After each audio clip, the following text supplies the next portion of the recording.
I know one bass player in Normand Gibault. He's in Montreal.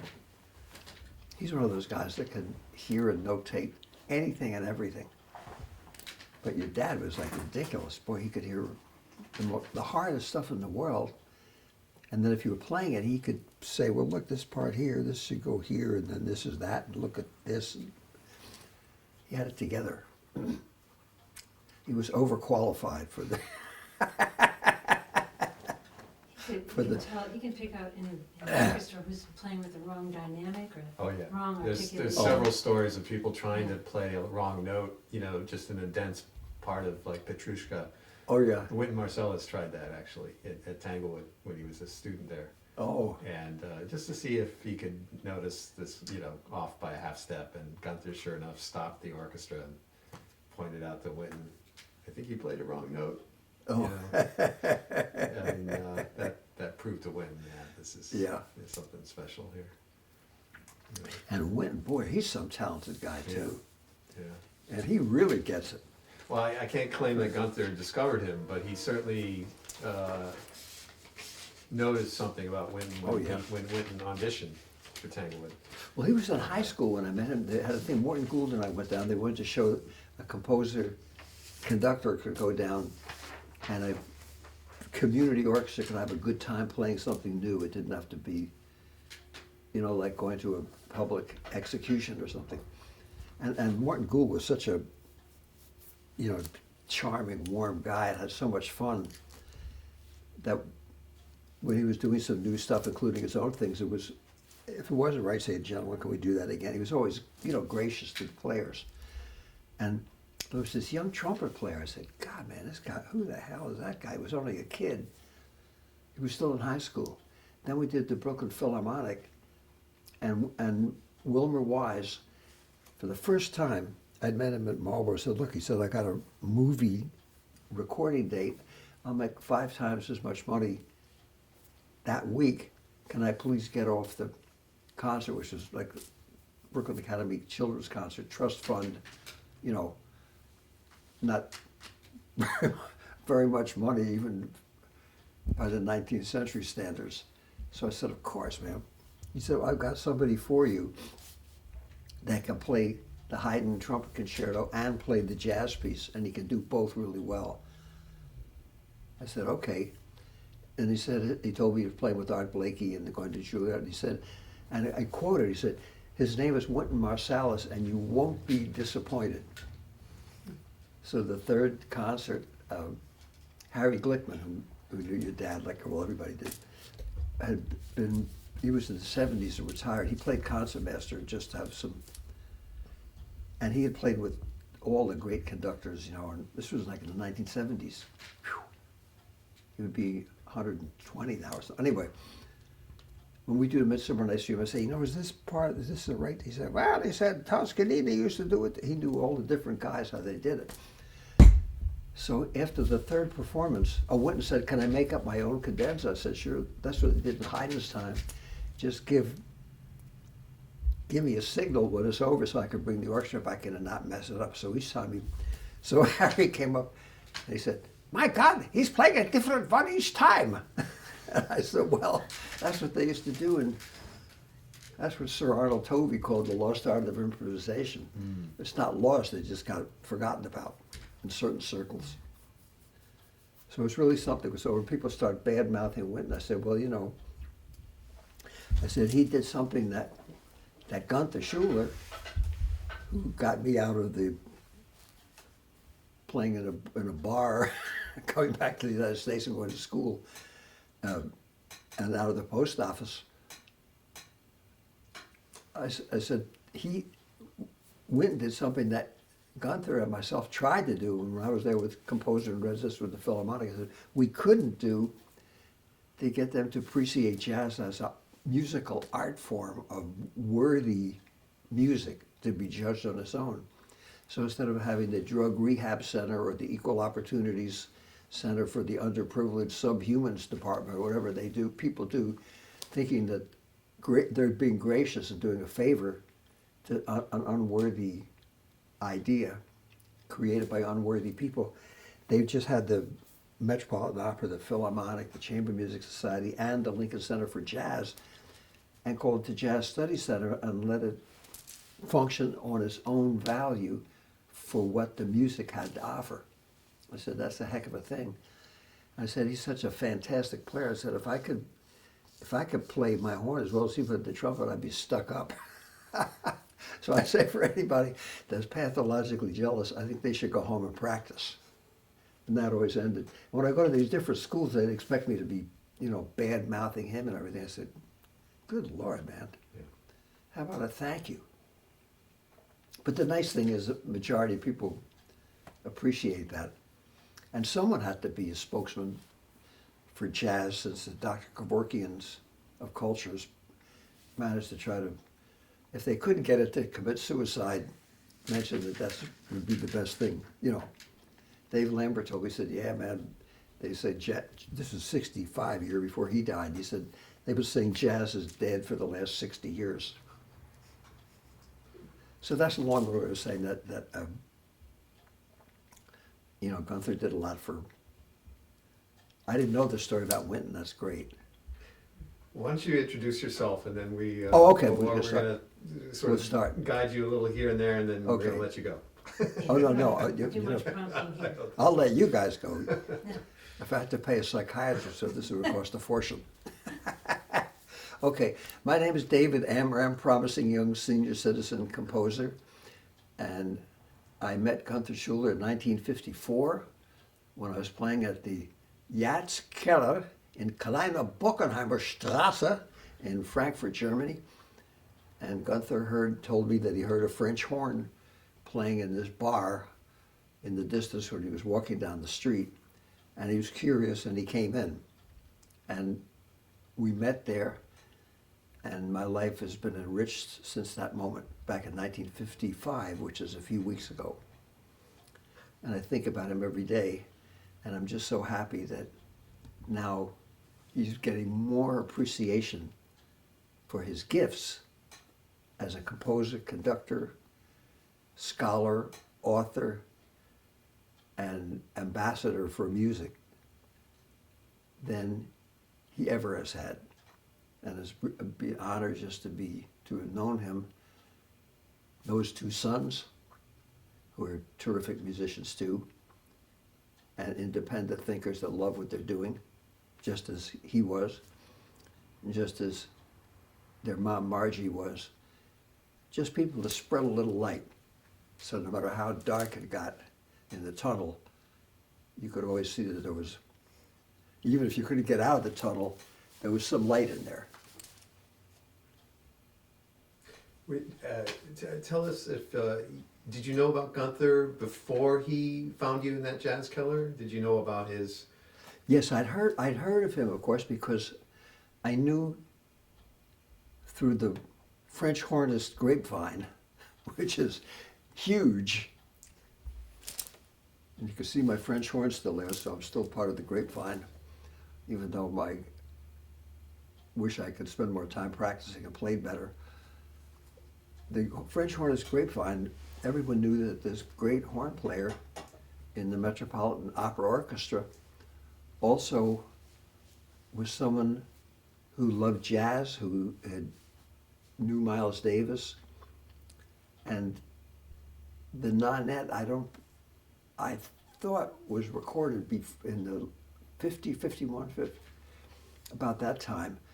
And there was a French horn player named Junior Collins on the record, whom I didn't know until I moved to New York. There was another horn player who made one of the days called Sanford Siegelstein, whom I didn't know, whom I've met years later at a trust fund job that John Barrow sent me on, sitting in the back of a section playing a concert, because I recognized his name. And of course there was Gunther Schuller, whom I didn't know, but I had seen. And then French horn said, no, he's a great classical player that really loves jazz and is a heck of a composer.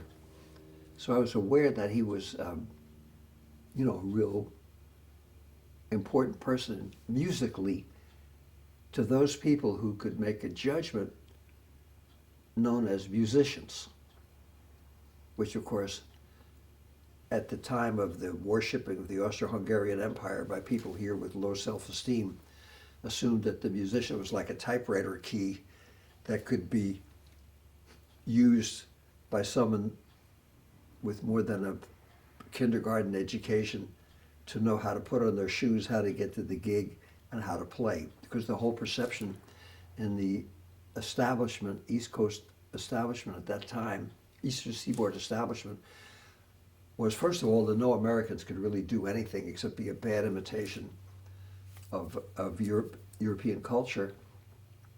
And secondly, that in the field of classical music, for which none of us were even capable of doing anything, the higher echelon was the composer, the creator, dealing with the higher power, and that Beethoven's Fifth Symphony was based on the anvils of God coming into Beethoven's head when he was sitting there going, bum, bum, bum, bum. It was supposed to be the hammers of God. That's what we were taught in school and reading novels. Not realizing that that was Beethoven's landlord thumping, please pay your rent. So as a result, the musicians were not people anybody ever said, what do you think of that person? Or who would you admire? Because they were not worthy of even completing a sentence or a thought. The reason being that the composers were creative artists and the people who played instruments were the interpretive artists, as if taking something off a piece of paper and making it sound like music wasn't creative. Well, I guess for some people it might not be, but generally they don't have too many gigs. So when the musicians said this Gunther Schuller was somebody to really check out, I knew someday if I ever came to New York or anywhere, I would definitely do that. So to that extent, I knew about him, but I didn't know him. And of course, knowing him and meeting him and all those years and working with him, that was something that you couldn't describe.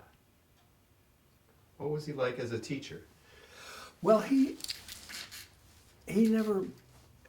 was a teacher all the time.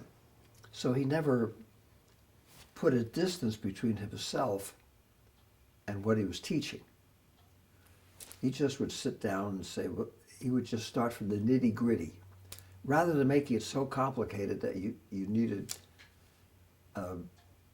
3 years of mental health in order to understand what he was saying, or acting like a guru.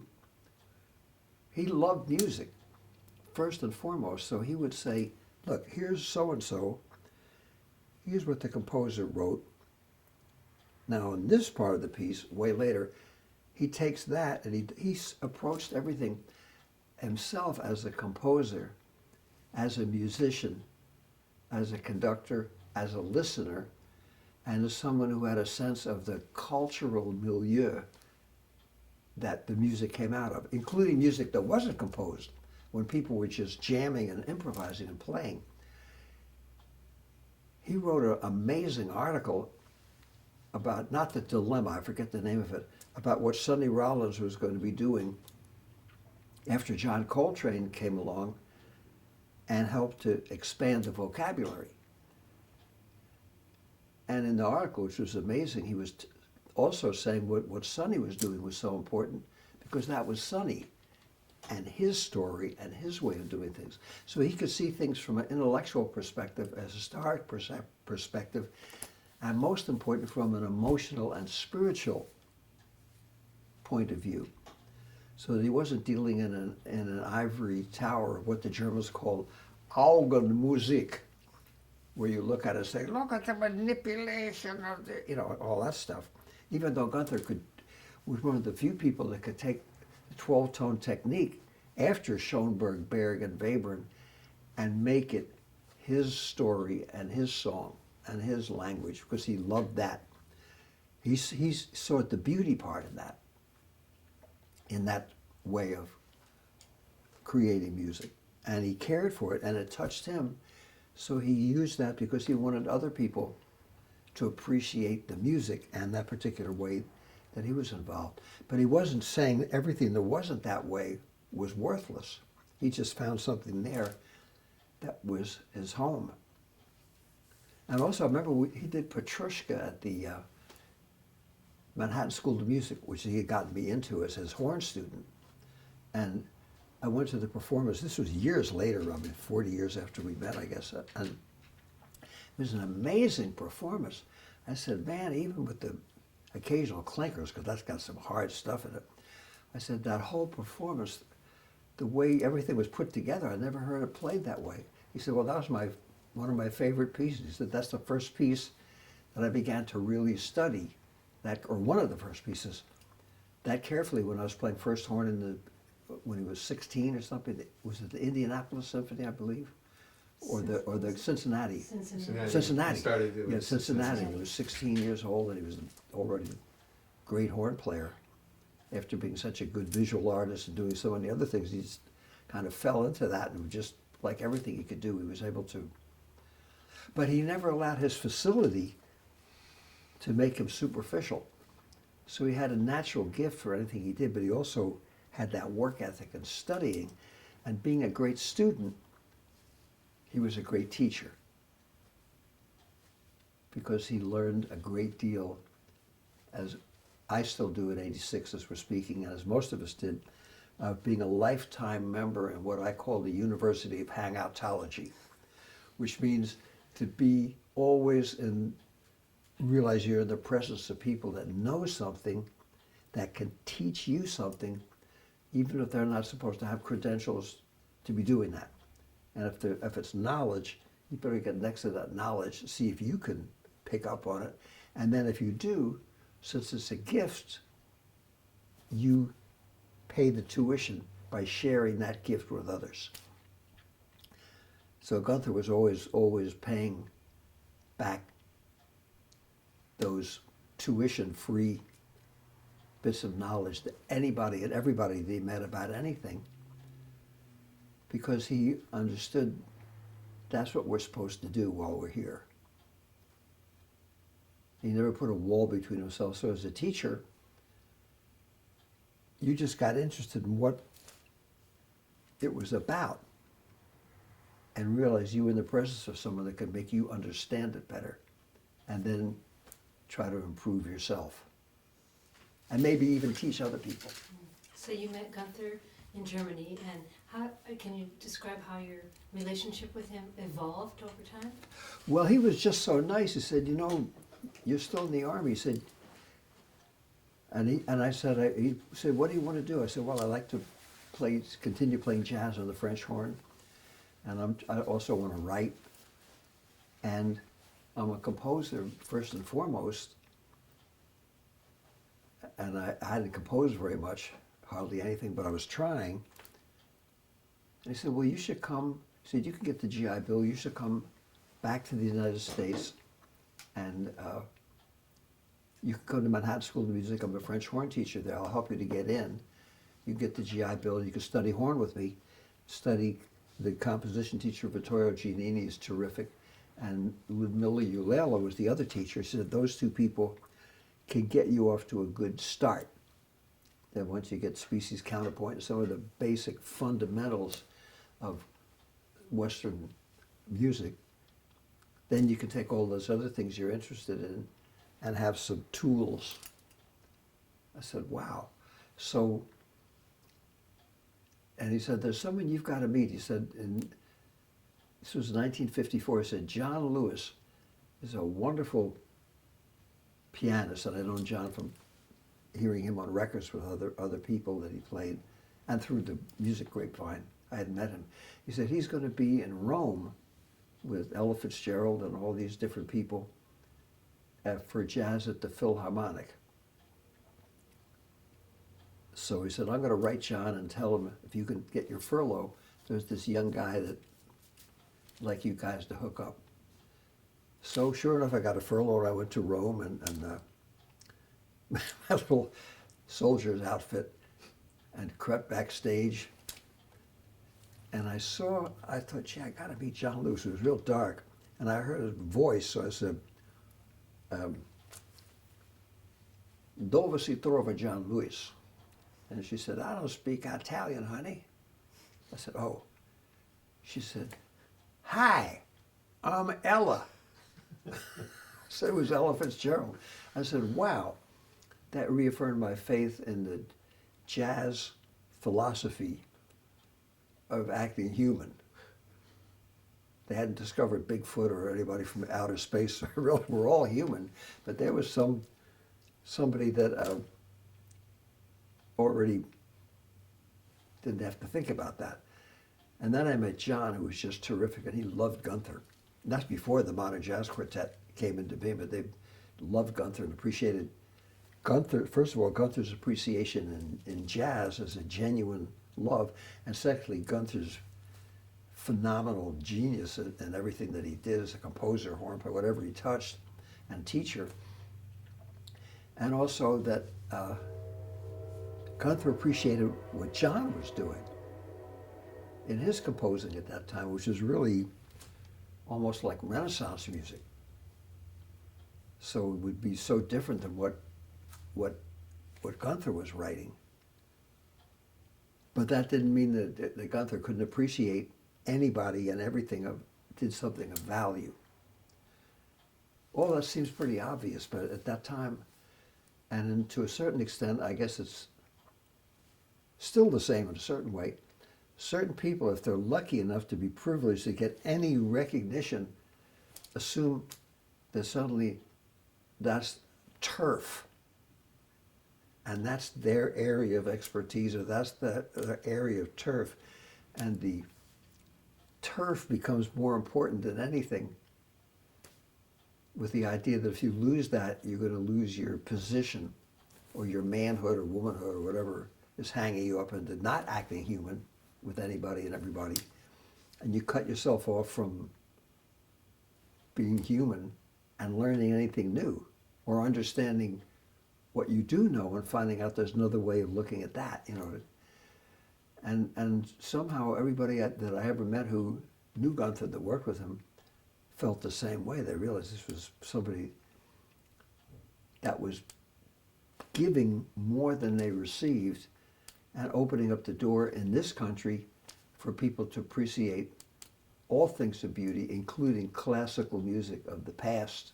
I remember once Gunther was interviewed after he had that big hassle with Tanglewood and with everything else, and he said, as far as conducting goes, he said, you know, I do pretty good Brahms and Beethoven too, but people thought that because he was such an amazing pioneer and genius in all these other musics, that he wasn't really a classical maestro. And actually, when he did the classics, as they say in that great ethnomusicological treasure of intellectual brilliance, the Sopranos, forget about it. He could do the classics as well or better than anybody. He was grounded in that. But he also took the interest in all the other musics, not just jazz, anything that he felt had beauty or worthiness. And we were talking earlier about Rand Blake. I mean, my Lord, the guy's such a genius, and I would imagine if Gunther hadn't found out about that, he might never have been, certainly not ever been appreciated at an outstanding conservatory of music, or a place where people would go to hear something that was related to something that they knew. That was like a real creative person that defies any category. And to the extent that Gunther could do more than one thing well, that was very confusing to people who wanted to establish the turf rules, that owned the golf club and said, well, here you could go here, the caddy could go there, and you have to, if you try to take something and move the ball out of the sand pit, you're going to get caught. You know, try to set up a whole organization of what the game was supposed to be about before you even started. The other problem is a lot of people who were very open-minded were terrific philosophically and spiritually. But as Dizzy Gillespie said about a very famous saxophone player who got real popular, he said, yeah, he said, the guy's a genius, but he doesn't know anything about music. So Gunther, he had the whole works covered. Not many people like that come along, and if you're lucky enough to know them in your life and they extend a helping hand, the very least you can do is to say thank you. And Gunther deserves a thank you for the whole society we live in, because he opened up the door, and he also gave a big thank you himself and gave us all respect for people like Duke Ellington, who was so fantastic, and Louis Armstrong, who was so fantastic, and all the people that came after that, including people of today who, and that today I'm speaking of what I read of in 1954, there's a new today, but the same problem. People say, who is that, and are they worthy to be considered?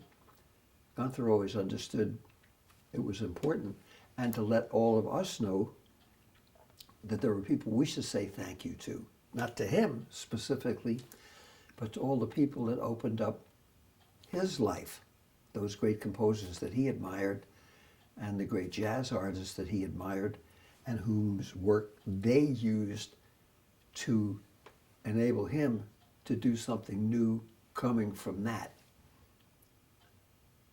That's a pretty hard thing to grasp, because we're either told, go home and get a job. You're not qualified to even think about trying to spend your lifetime learning how to do this, much less dare to do it. Or if you're getting some appreciation, you should be doing twice as well, and don't look back and don't thank or think about anybody who enabled you to do what you're doing. And basically our gig here while we're alive is to make a contribution. And if you could foster creativity in another person, that's the highest level you can be on in your life, to foster creativity in others. That's so alien from the full greed ahead philosophy of now you can be a big star and dump on everybody, that unfortunately we're programmed to destroy ourselves from ever really doing what we should be doing or could be doing. And Gunther somehow was able to get through that crazy maze of contradictions and remain true to the music and considerate of others. That's a big thing we can all aspire to. You know, Gunther admired you for being one of the pioneers of jazz French horn improvisation, and obviously he stumbled upon you in Frankfurt for that reason. I was wondering if you, how did you feel about his playing, and was there something about his French horn playing that was unique in those days? Oh boy, what I heard, I had a record that I wore out of the Metropolitan Opera doing La Boheme with Richard Tucker and Bidu Sayao. Some of the viewers of this film's grandparents will remember them. And if you got the recording, you'll remember them too. Bidu Sayao was like this angel, gorgeous singer that did Mimi. Richard Tucker sang the part of Rudolfo when he was in his prime, and it was a live recording at the Metropolitan Opera. They didn't make many live recordings in 1950, 51, I'm not sure when they came out, but about the time, because I had it before I went in the Army, and I used to listen to it in my little La Boheme basement apartment on 16th Street, Washington, D.C., where I met Charlie Parker and Dizzy Gillespie came down there to hang out and have a place to crash at 4 in the morning, and had an old gas light. There was no electric, it was a basement apartment. It was definitely La Boheme, Washington, D.C. style. And that record, I used to drive the neighbors crazy. I played that all the time. And the first horn on the record was Gunther Schuller. And you can hear that unbelievable, beautiful horn playing. So I was already familiar with that aspect. Then when I heard the records with Miles, the nonette, with Lee and Miles and John Lewis and the ones that Gunther was on, again, the horn fit in so perfectly.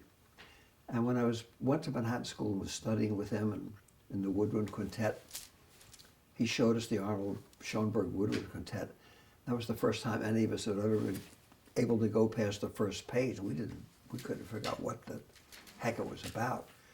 He showed us, he said, I don't know if you can play it, but we'll work on it. He said, here's what Schoenberg did. He showed us the whole thing.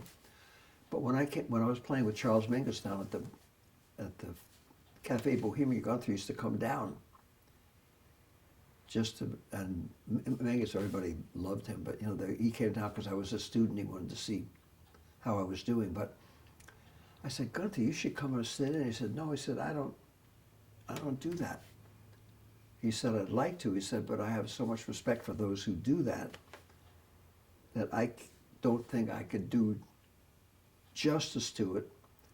He said, I could write out a part to play, but I'd rather spend that time writing whatever I'm writing.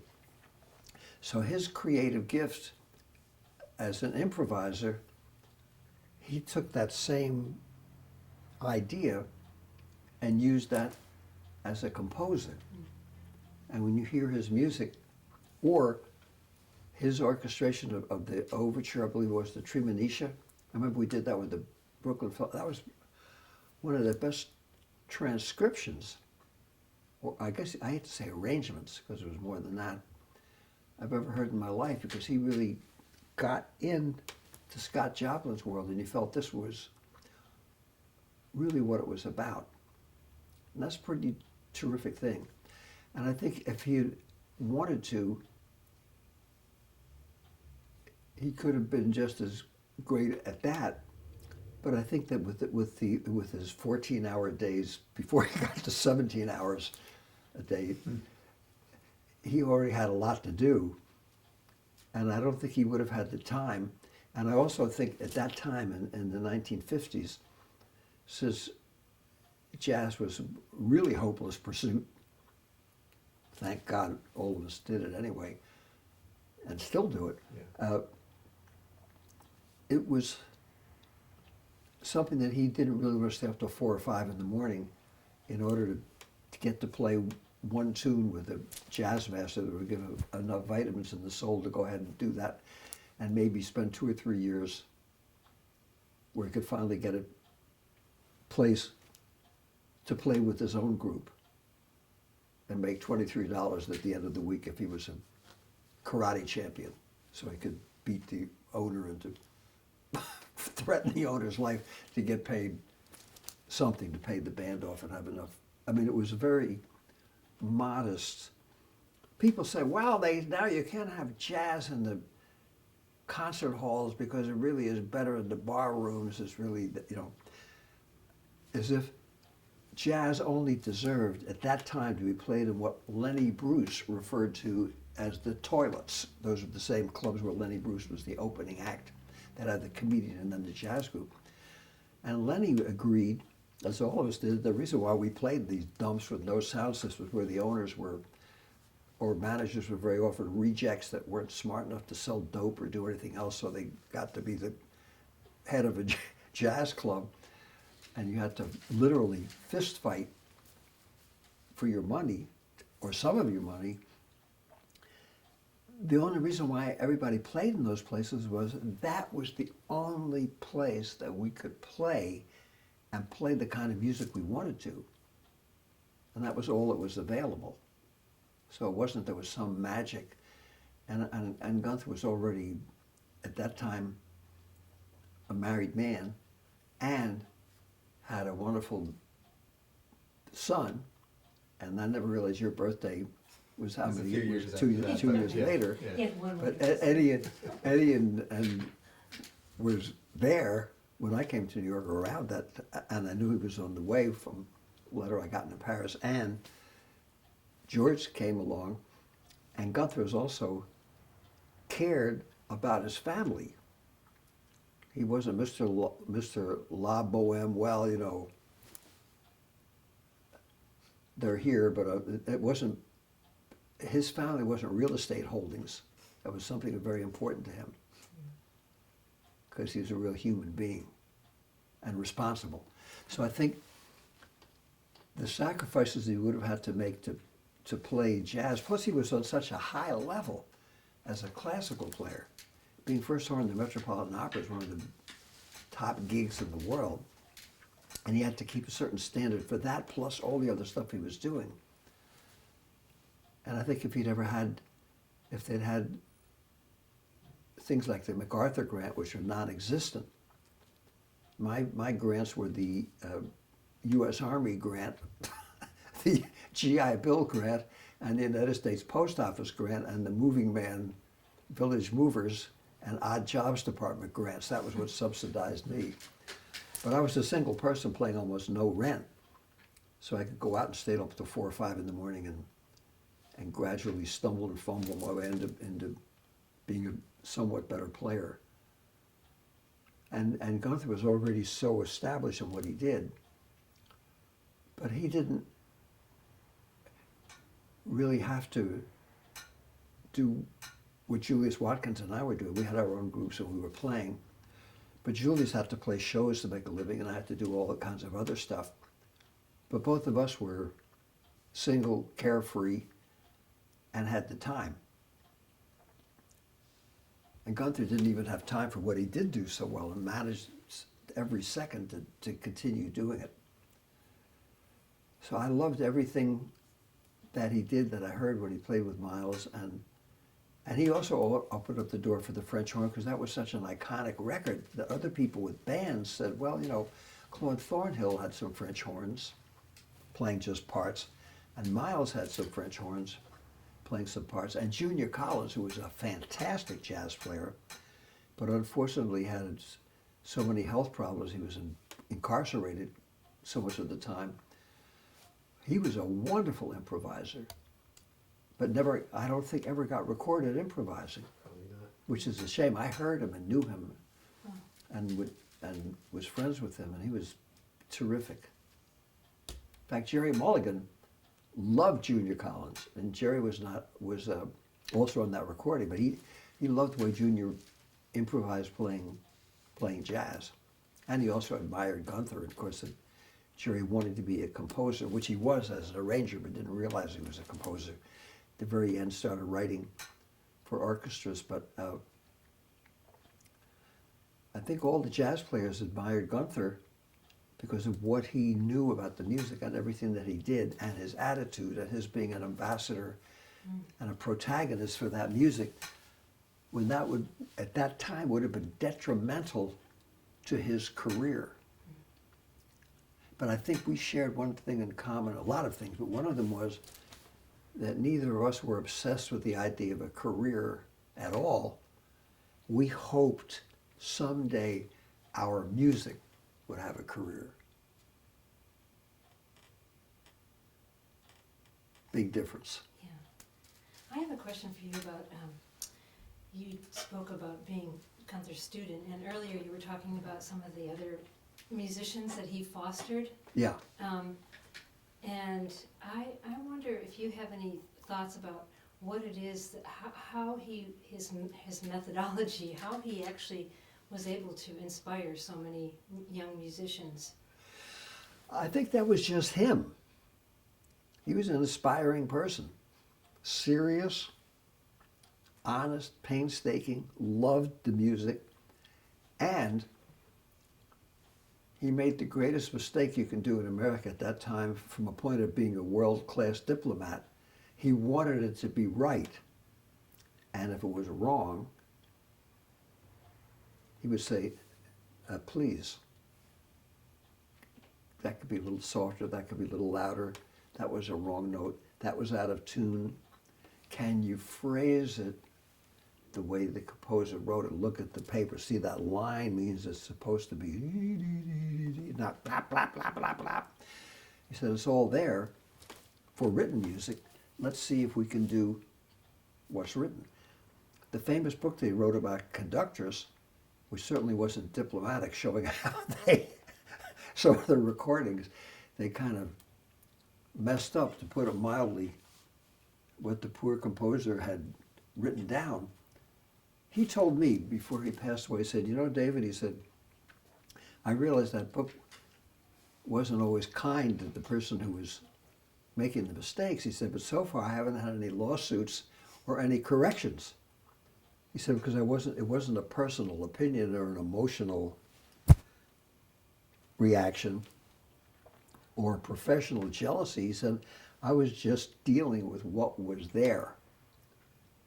And he was indicating what he wrote about something not being correct, he only mentioned because it wasn't correct. And that's pretty admirable. Someone has to mind the store. And I would hate to be a music critic too. That's a hard gig, to have to go to 8 concerts a week and give an accurate appraisal of every second of it. Not easy. And you have to have your own emotional relationship to things.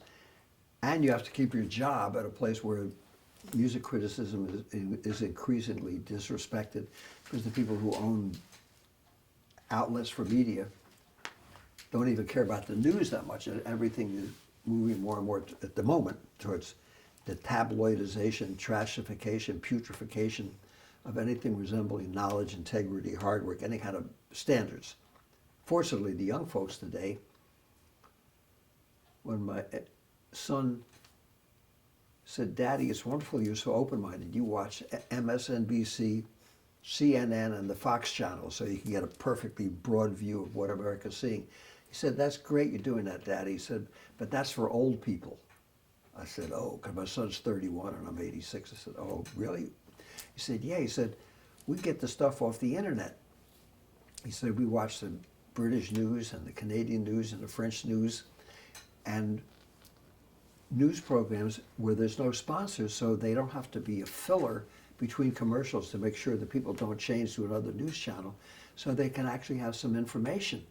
He said, that's what most of our generation and the kids, all the kids younger than me, don't even check out any of that stuff anymore. I said, wow, I never thought about that. And I think that a big problem was that for Gunther, he didn't ally himself to any particular camp or any point of view. He just looked at it and wanted to see if it was right or wrong, among other things.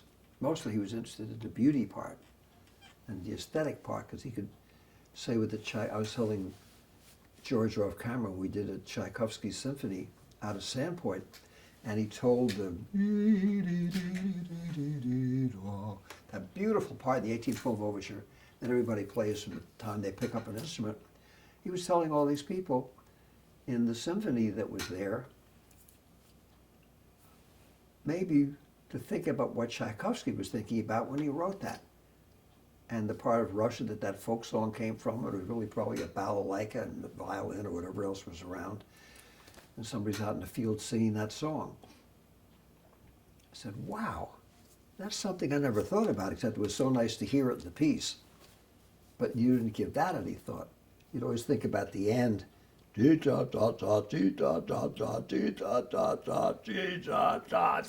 Bong, bong. How to get from that into the great, fantastic final thing where it's slowing down and say, oh man, I'm lost, what do I do now? So you have a strategy, as you do in most pieces, for what they call the corners, those places where the conductor is really needed. So you say, whatever I do, I better get those places so that there's not a traffic accident. And tempos and stuff, can they play this bad? A lot of other things. But you don't think about a simple melody that you grow up hearing. I never heard anybody even say anything about that or even pay that much attention to it. And Gunther was able to find things that were right there that might not be done the way they could be done and comment on it. And if somebody was playing a wrong note or were out of tune or something, he'd mention that. And when he was transcribing, I always thought about him because when I was in Manhattan School studying with him, and I met Thelonious Monk when I was playing at the Five Spot, I beg your pardon, before the Five, at the Cafe Bohemia, he came by my place up my 6th floor walk up, and I cooked him a best meal I could, which I think my children hate my cooking, but anyway, he was a good sport. And put up with it. And then I said, you know, Mark, I said, I've been listening to Off Minor ever since I was in Paris before I came back to New York, and I loved that piece, it's so beautiful. And I said, all the people that I've asked who play it, when they show me the chords and they play it, they said, it's not the way you play it. I said, it's wrong. He said, well, they should have asked me. So he sat down and he wrote the whole thing out, every chord change, every single little thing, with little notes that he put in if it was a note that wasn't in the chord as we know them. Everything, exactly what it was to do. And I thought about Gunther, said that's what Gunther does when you're playing something. You know, he knows every single thing and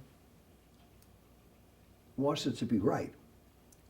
Only since he didn't, if it was something he didn't write, he wouldn't say, you should have asked me. He would just say, why don't you check out the music? He kind of reminded us that it's not only a great spiritual, mystical, magical thing, if it's stuff that's written down, whether it's a Duke Ellington piece or Scott Joplin's Treemonisha, or Xenaxis, or Gunther's music, whatever it is, whatever genre, you better check it out and see what it's supposed to be, because it's already there what it's supposed to be. So he was really, among other things, the composer's best friend. I don't know if he's ever been described that way, because most people, they didn't. I mean, except for going to Sandpoint, I never had a job per se with Gunther. But he was certainly one of my best friends, and he didn't do the music I was writing because he was doing other stuff. But I didn't assume that someone's friendship or inspiration, depending on what can they do for you. First of all, he already did it for me. He gave me a picture. I could dare to try what I hoped I might be able to do, and gave me some rudimentary tools. You know, like before you go to school, your mom or dad or somebody, or your older brother or sister, make sure your shoes are tied and you have your shirt on. You don't have your shirt on backwards, you have a pencil, and you know, you could get started. Gunther took a lot of people and got them started. And that's a pretty big thing, because they have gurus and dope dealers and psychiatrists and career counselors are supposed to help you to get started. And usually that ends up, you're giving their children a chance to get started by going to a fine university, by financing them. But you yourself get more of a start from the University of Hangoutology. Mm-hmm. Gunther enabled all of us to enter into the University of Hangoutology, which we're all in anyway, even if we don't know it, and have certain basic principles that you could learn to absorb the knowledge that you were picking up and be able to kind of put things together. So did he affect the way you actually notate, especially jazz? I mean, No. Did you get more detailed? No, I figured all that stuff out my own way, but he made me realize that when you're doing stuff yourself, you have to figure it out your own way. So as a composer, I just did what comes naturally, what I felt was what I wanted to hear. I hoped other people would hear what I felt was honest and beautiful. And that's what Gunther did in a whole different language, in so many different pieces. And some of his pieces, like that early brass symphony, that's like, and the sketches of Paul Klee and other people, those are repertoire pieces and will remain that way. And there's so many other things he wrote which are just being discovered and will be discovered. That piece for 4 basses, that's really something. But I played with Oscar Pettiford, who was a great bass player, and I played with Mingus, who was a great bass player. And they all loved Gunther anyway. And I knew so many bass players that when I would do stuff with symphonies, and then they'd see on my bio I had studied horn with Gunther. Oh, you know, Gunther said, boy, you wrote a great piece for us. And the bass. So if you know enough bass players, they'll all tell you about Gunther's bass quartet. If you're not lucky enough to know a lot of bass players or hang out with them, you might not be aware of that amazing piece. And also, Gunther was someone who helped out the music people like Alf Wilder, wonderful composer, Alec Wilder. And Alec was also a musician's favorite composer, only unlike Gunther, he wasn't that organized, so his music was people's houses, basements, all over the place. And Gunther tried to encourage him. But Gunther, to my knowing Alec a little bit that I did, he never said, he appreciated Gunther's support, but he never said, Gunther told me if I want to do something or be with him, I have to write music this way. He never said, when you're as a composer, what you should do. He would look at the piece and say, you know, this part, this looks like it's influenced by so-and-so, or maybe this part's a little too long. He might say something like that to help out the music or help you out to write a better piece the next time. But he never, from what I could ever see for a second, ever tried to make anybody his mental slave or disciple in any role. At the New England Conservatory, the times I was there when he had all these fantastic people. I mean, every single person there, the wonderful Lydian modes, the George Russell. When he had George there, when he had Jackie Byard and Rand Blake and Hank Kosmetsky and all these people, they were completely individual, different, never the kind of people who you'd figure would be at a major world-class conservatory, not in the special department for dope fiends, losers, and ne'er-do-wells, but part of the picture of great music, period. When I explained to the manager of the Philharmonic, when he said, how can you equate barroom entertainers with the treasures of European culture? I said, I was brought up with the treasures of European culture. That's in my heart. I said, but you know, all these other musics touch my heart and they're beautiful and worthy. They've been a blessing in my life. I can't ignore them. And I said, as far as barroom entertainers, I said, the Brandenburg Concertos was written for the Margrave of Brandenburg as dinner music. While they were chowing down, Bach brought his club date band to play some party music. There's nothing in any library I've ever seen it describing what the Margrave of Brandenburg served for dinner that night. But we do know what the club date music was about because Bach wrote those masterpieces. He exceeded the expectations of his gig. And the same is true when Michelangelo did the Sistine Chapel as an interior decoration job, and they wanted him to spackle the ceiling over the weekend, and he spent 4 years creating a masterpiece, as the establishment was saying, hurry up and get that touch-up job done, you're behind schedule. That didn't happen. He did more than was expected, and most of the people who played jazz were playing in those humble venues because that was what it was possible, the only place it was possible. But the venue does not determine the value of the music, especially if it's composed music where you can check it out. I said, what's really determines the value is the music itself. And I said, what jazz and classical music share is purity of intent and an exquisite choice of notes. And the man at the Philharmonic looked at me and I thought he was going to throw up. And I could see him thinking, boy, Leonard Bernstein really got a turkey for the first composer in residence with the New York Philharmonic with a career death wish. I hope we get rid of him. Well, it was only a year's grant. And I wasn't being disrespectful. And I loved being with the Philharmonic, and I admired him. He was a guy who was in charge of it at that time, was brilliant. He just never had the privilege, as I did, as a young kid, to have an uncle who was a merchant seaman that took me to hear the Philadelphia Orchestra with Stokowski conducting Peter and the Wolf when I was 6 years old, and going to the Earl Theater in Philadelphia when I was 10, and hearing Duke Ellington's band, and seeing Duke Ellington's band. And my uncle explained, since he'd been all around the world, these were all great musics, all of which were valuable to learn about. So that part I had in my mind before I met Gunther. If I hadn't, I might not have appreciated where he was at that time. And of course, historically, now I'm speaking 55, that was like, as we speak today, that's 62 years ago, quite a few weeks.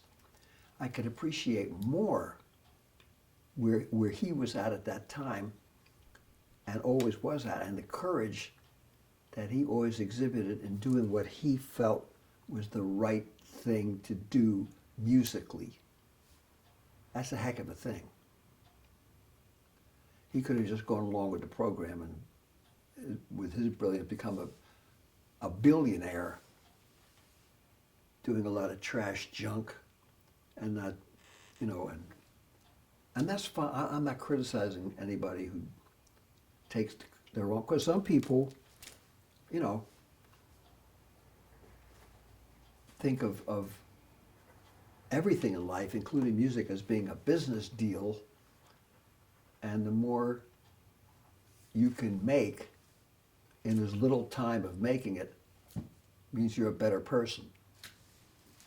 There's some business people that aren't like that too, thank God, that finance not only art but education, health, Some. and humanity. And if there's even one person like that, that's hope for the world. There's a lot of people like that too, but they're usually kind of in the background.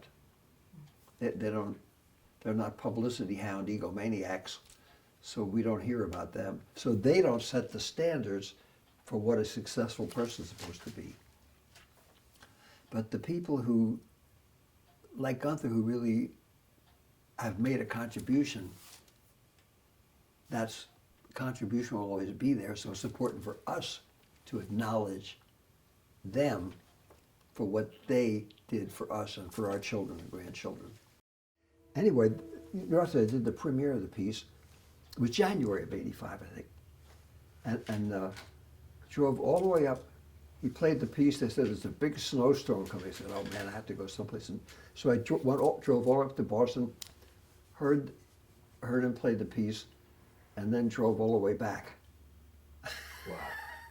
Same. That's dedication. And I made it. I got here before the storm came.